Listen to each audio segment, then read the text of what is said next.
Resource क्या होता है? बहुत ही आसान सा वर्ड है, लेकिन इसको समझना बहुत ही ज़्यादा जरूरी है हमारे एग्जाम पॉइंट ऑफ व्यू से। मुझसे बहुत से 8th के बच्चे बोलते हैं कि सर हमारे लिए कंटेंट यहाँ पे थोड़ा कम रहता है, लेकिन सिंपल बात समझिए कि जो 8th है उसका अपग्रेड वर्जन आपको 10th में मिलेगा, और जो 10th है उसका अपग्रेड वर्जन आपको कहाँ मिलेगा? 12th में मिलेगा। ऐसे ही जो 7th के बच्चे हैं उनका अपग्रेड वर्जन कहाँ मिलेगा? आपको 9th है, और जो 9th का है उनको 11th मिलेगा। जो आपका एनसीईआरटी हो किस हिसाब से डिजाइन की गई है। तो समझते हैं जो 8th के बच्चे हैं उनके लिए भी रिसोर्स का जो टॉपिक है ये इंपॉर्टेंट है, और जो आपके 10th के बच्चे हैं उनके लिए भी ये टॉपिक बहुत ज्यादा इंपॉर्टेंट है, आपके सीबीएसई पॉइंट ऑफ व्यू से भी इंपॉर्टेंट है। यहाँ से एग्जाम में क्वेश्चन बने हैं और हमेशा बनते हैं। ठीक है, ये फेवरेट कहीं ना कहीं टॉपिक रहा है हमेशा सीबीएसई का। एक बार समझते हैं क्या होता है, तो स्टार्ट करते हैं again. Here I am Prabhat Dwivedi, as you know that ऊपर आका है नीचे काका है, और आइए स्टार्ट करते हैं आज का ये टॉपिक। सबसे पहले समझना मेरी बात को, रिसोर्सेस क्या होता है। अगर मैं आपसे बोलूं तो सिंपल वर्ड में समझना कि वो सब कुछ जो आपकी नीड को पूरा करे वो क्या होगा? रिसोर्स। फॉर एग्जांपल मेरे पास ये क्या है? ये पेन है। क्या ये रिसोर्स है? बिल्कुल रिसोर्स है। क्यों क्यों? क्योंकि ये आपकी नीड को पूरा करता है। क्या ये जो पीछे डिजिटल बोर्ड है क्या एक रिसोर्स है? यस, रिसोर्स है, हमारी हेल्प में, हमारी पढ़ाई में हेल्प करता है। अगर मैं आपसे बोलूं कि ये आपके सामने जो रिमोट रखा हुआ है एसी का, क्या ये एक रिसोर्स है? यस, रिसोर्स है, क्योंकि ये हमारी नीड को फुलफिल करता है। अगर मैं आपसे बोलूं कि ये जो मोबाइल है क्या ये रिसोर्स है? यस, रिसोर्स है, क्योंकि ये आपकी नीड को फुलफिल करता है। तो सब कुछ चीजें जो आपकी नीड को फुलफिल करती हैं वो सारा क्या हो जाएगा? रिसोर्स हो जाएगा। ये क्लास 8th की डेफिनेशन है, लेकिन जब मैं क्लास 10th को पढ़ता हूं, जब मैं क्लास 10th को समझता हूं, तो वहां पे 3 वर्ड आपके सामने एक्स्ट्रा एड ऑन होते हैं। और वो क्या है? इसमें लिखा हुआ है रिसोर्स वो सब कुछ होगा जो आपकी नीड को फुलफिल करेगा, लेकिन साथ में उसे 3 पॉइंट्स में और फिट होना चाहिए। पहला क्या है? टेक्नोलॉजिकली एक्सेसिबल होना चाहिए, इकोनॉमिकली फिजिबल होना चाहिए, और कल्चरली एक्सेप्टेबल होना चाहिए। ये क्या है एक बार को समझते हैं। फॉर एग्जाम्पल मेरे सामने एक बच्चा है, लेट सपोज दैट मैं बात करूं कि हमारे सामने एक बच्चा है और उसका नाम क्या है? विनय। अब मान लेते हैं विनय के गांव में उसका अपना सपना आता है। भगवान ने सपना दिया कि बेटा विनय तुम्हारे घर के आसपास 3 तेल के कुएं हैं। सपना आ गया, न्यूज कंफर्म हो चुकी है कि उसके पास तेल के कुएं हैं, यानी कि उसके पास अब क्या है? उसको पेट्रोल मिलने वाला है। ठीक है, पेट्रोल मिलने वाला है। अब पेट्रोल मिलने वाला है, लेकिन उसके पास कोई भी मशीन नहीं है जिसकी हेल्प से वो उस पेट्रोल को बाहर निकाल पाए, उस ऑयल को बाहर निकाल पाए। तो अगर वो ऑयल को बाहर नहीं निकाल पा रहा है, क्यों नहीं निकाल पा रहा है? क्योंकि उसके पास टेक्नोलॉजी नहीं है। तो अगर टेक्नोलॉजी का एक्सेस नहीं होगा तो भी वो रिसोर्स नहीं बन सकता। समझ में आ गया? टेक्नोलॉजिकल एक्सेस होना चाहिए, तभी वो रिसोर्स आपके काम का, अदरवाइज किसी काम का नहीं है। कुआं में पड़ा हुआ है, आप निकाल नहीं पा रहे हो, क्या मतलब का? लेट सपोज दैट विनय जो विनय थे उन्होंने कहीं से मशीनें इकट्ठा कर ली, जुगाड़ कर लिया, इसके बाद उस पेट्रोल को उन्होंने बाहर निकाल दिया। लेकिन जो पेट्रोल मार्केट में 100 मान लेते हैं 4 रुपए का मिल रहा है प्रेजेंट में, जो आपको पेट्रोल मिल रहा है, लेकिन विनय जो भाई साहब हैं वो इस पेट्रोल को कितने बेच रहे हैं? वो 1000 में बेच रहे हैं। उन्होंने जो भी किया अपना प्रॉफिट लगाया, कितने बेच रहे हैं? 1000 में बेच रहे हैं। तो क्या ये 1000 का पेट्रोल आप लेना चाहोगे?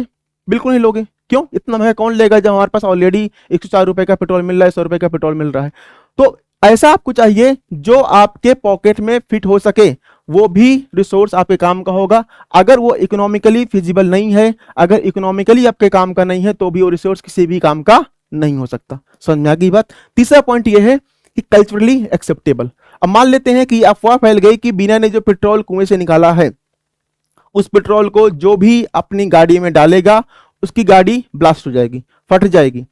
अब ये अफवाह पूरे गांव में, पूरे शहर में फैल गई, तो आप भले ही 100 रुपए का पेट्रोल बेच रहे हो, आप भले ही मशीनों के हेल्प से निकाल रहे हो, लेकिन अगर ये अफवाह फैल गई तो भी लोग आपका पेट्रोल यूज करना बंद कर देंगे। तो यानी कि कल्चरली एक्सेप्टेबल भी होना चाहिए, तो उसको लोग भी अगर एक्सेप्ट नहीं कर रहे हैं तो भी आपका रिसोर्स नहीं माना जाएगा। दैट मीन्स सिंपल सी बात यहां पे ये है कि रिसोर्स वही होगा जो आपका टेक्नोलॉजिकली एक्सेसिबल होगा, इकोनॉमिकली फिजिबल होगा और कल्चरली एक्सेप्टेबल होगा, वही रिसोर्स कहा जाएगा। अगर वैसा रिसोर्स नहीं है तो वो रिसोर्स किसी भी काम का नहीं है। ठीक है, आगे समझते हैं। जब हम इंसानों के बारे में बात करेंगे तो जो भी हम इंसान होते हैं वो कहीं ना कहीं 3 फैक्टर्स में काम करते हैं। पहला फैक्टर्स क्या है कि मान लेते हैं कि अगर मैं कोल निकालने की बात करूं, ठीक है, कोल कहां से निकलता है? कोल आपका निकलता है फिजिकल इन्वायरमेंट से, यानी कि नेचर से कोल निकलता है। और जब कोल निकलेगा उसको निकालने के लिए हमें क्या चाहिए होंगी, मशीन चाहिए होंगी। दैट मीन्स हमें क्या चाहिए होंगी, टेक्नोलॉजी चाहिए होंगी। और टेक्नोलॉजी जब होंगी तो वहां पर क्या बनेगी, क्योंकि टेक्नोलॉजी तो ऐसा नहीं कोई एक मशीन लेके पहुंच जाएगा तेल कोयला या तेल निकाल लेगा। उसके लिए हमें क्या बनानी पड़ेंगी, फैक्ट्रीज बनानी पड़ेंगी, ऑर्गेनाइजेशन बनाने पड़ेंगे। तो उसके लिए हमें क्या चाहिए होगा, इंस्टीट्यूशन चाहिए होगा। तो इस तरीके से जो भी हमारे ह्यूमन बीइंग है, जो हम लोग हैं, वो कहीं ना कहीं कैसे रहते हैं, हम तीनों फैक्टर्स के बीच में इंटरडिपेंडेंसी एक रिलेशनशिप में रहते हैं, यानी कि तीनों आपस में जुड़े हुए हैं। टेक्नोलॉजी, इंस्टीट्यूशन और आपका फिजिकल एनवायरनमेंट, उन तीनों के बीच में ह्यूमन बीइंग अपने आप को जुड़ा हुआ महसूस करता है और इसी की हेल्प से हम रिसोर्स को निकाल पाते हैं, यूज कर पाते हैं। समझ में आ गई बात? तो ये भी पॉइंट आपके लिए इंपॉर्टेंट है। आइए अब आगे समझते हैं कि रिसोर्स के टाइप कितने टाइप के होते हैं, रिसोर्स क्या होते हैं, कितने टाइप के रिसोर्स होते हैं, उनको समझ लेते हैं। बेसिकली जब मैं बात करूंगा ऑन द बेसिस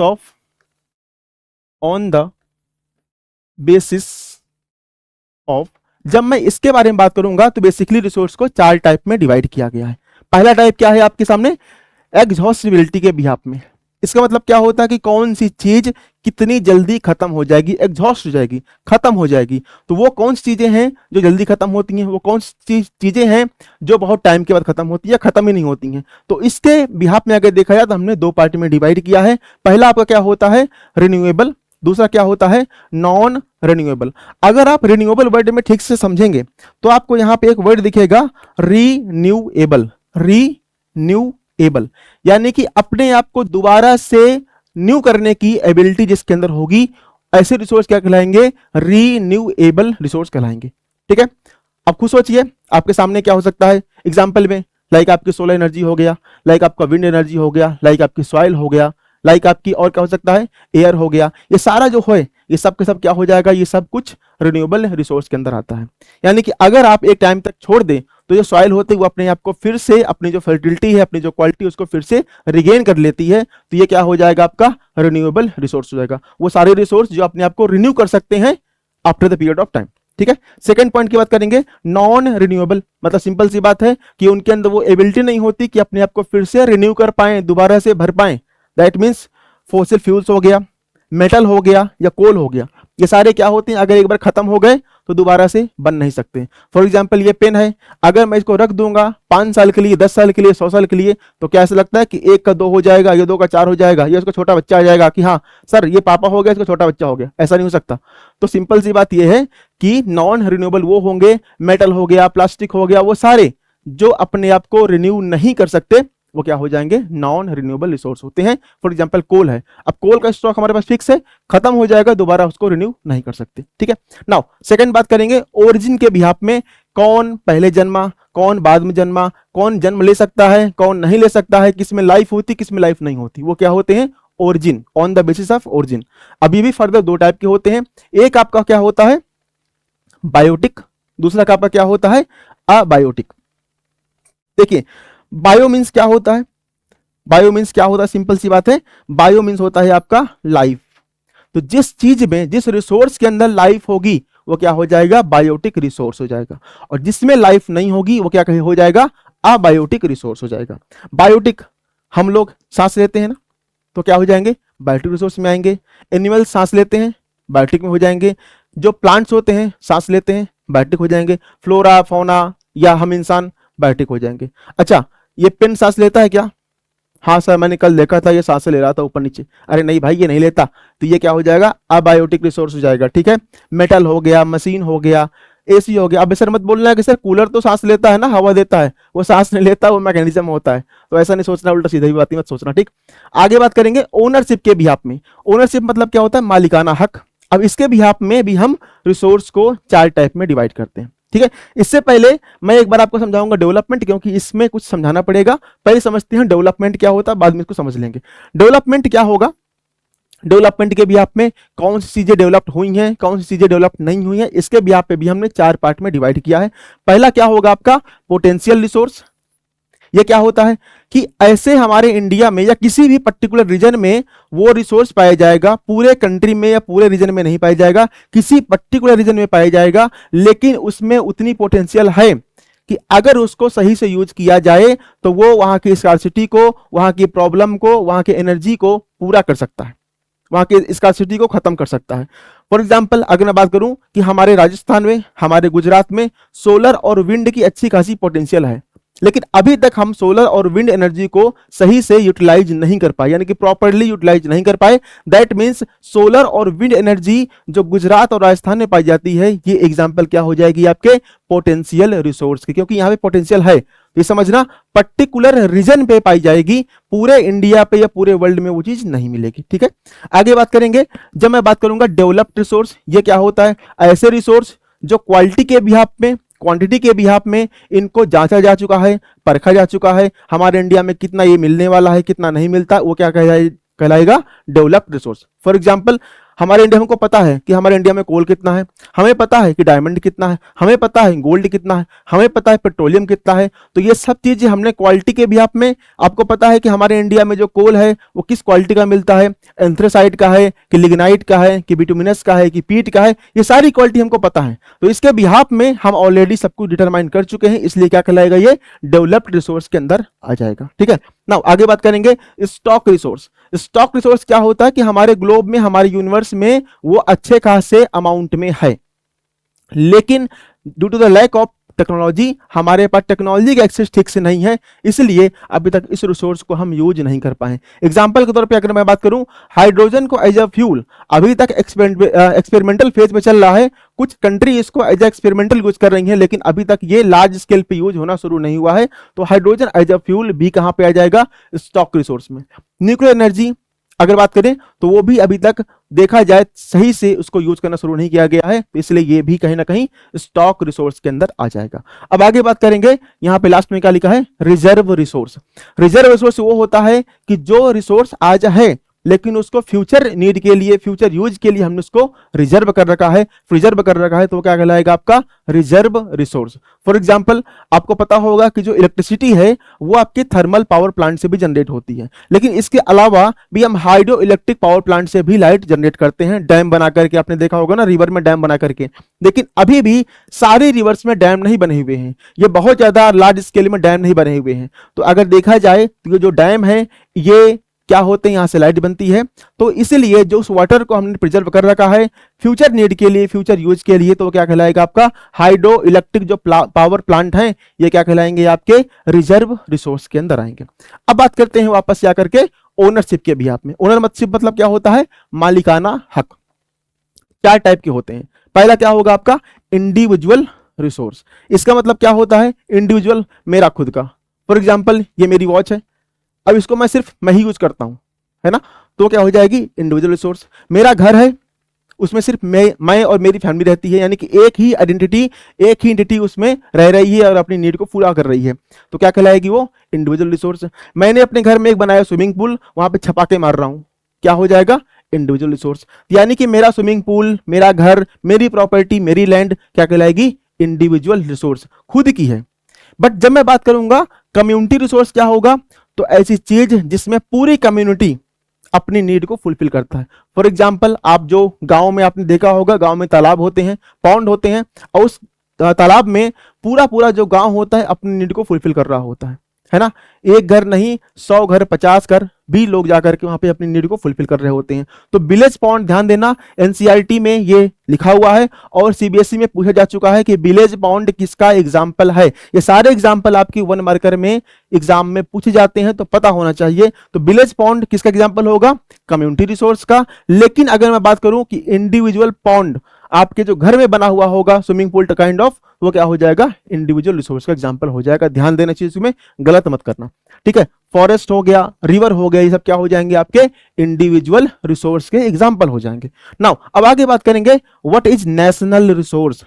हमारे देश के अंदर बाउंड्री में, इंटरनल बाउंड्री में जो भी रिसोर्स मिलेगा, चाहे वो ह्यूमन रिसोर्स हो, चाहे वो नेचुरल रिसोर्स हो, चाहे वो ह्यूमन मेड रिसोर्स हो, जो आपने 8th क्लास में पढ़ा होगा, ये तीन के तीनों रिसोर्स जो आपके इंडियन बाउंड्री के अंदर मिलेंगे वो भारत का रिसोर्स हो जाएगा। किसी और कंट्री में मिल रहा है तो उस कंट्री का रिसोर्स हो जाएगा। तो नेशनल रिसोर्स क्या होगा कि विद इन टेरिटरी जो भी रिसोर्स आपको मिलने वाले होंगे, कुछ भी हो, वो सारे रिसोर्स क्या होंगे?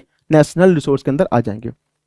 नाउ जब बात करेंगे इंटरनेशनल रिसोर्स क्या होगा, तो ओशियन, इसमें किसी एक कंट्री का हक नहीं होता, सारी कंट्री का हक होता है, तो ओशियन कहां पे आ जाएगा? इंटरनेशनल रिसोर्स में आ जाएगा। स्पेस हो गया, एटमॉस्फेयर हो गया, ये क्या होता है, इंटरनेशनल रिसोर्स होता है। यहाँ पे मैंने एक पॉइंट लिखा है, अगर आप ध्यान दे रहे होंगे, पॉइंट यहाँ पे ये लिखा हुआ है कि अबव 200 नॉटिकल माइल। अब ये पॉइंट क्या है, आइए समझते हैं इसको। आपके सामने ये जो एक मैप दिख रहा है, ये मैप अगर देखा जाए इंडिया का है, भारत का है, ये हमारा प्यारा भारत है। और ये जो आपको व्हाइट कलर की दिख रही है सारी क्या है, ये आपकी हमारे कोस्टल रीजन है। इसके बाद मैंने एक डॉटेड ब्लू किया हुआ है, फिर दो ऑनलाइन मैंने बना रखी हैं। जो आपकी ये पहला नंबर लिखा हुआ है, नंबर 1 जो लिखा हुआ है, ये रीजन यानी कि यहां से लेकर के यहां तक जब आप आएंगे तो आपको अप्रोक्सीमेटली कितना चलना पड़ेगा। अगर आप सी में अप्रोक्सीमेटली 12 नॉटिकल माइल तक आगे आते हैं, कितना, 12 नॉटिकल माइल तक आते हैं। अप्रोक्सीमेटली अगर मैं बोलूं कि 1 नॉटिकल माइल जो होता है अप्रोक्सीमेटली 10606 क्या होता है, मीटर होता है अप्रोक्सीमेटली। ठीक है, तो ये आपको समझना है, नॉटिकल माइल, सॉरी ये आपका किलोमीटर हो जाएगा।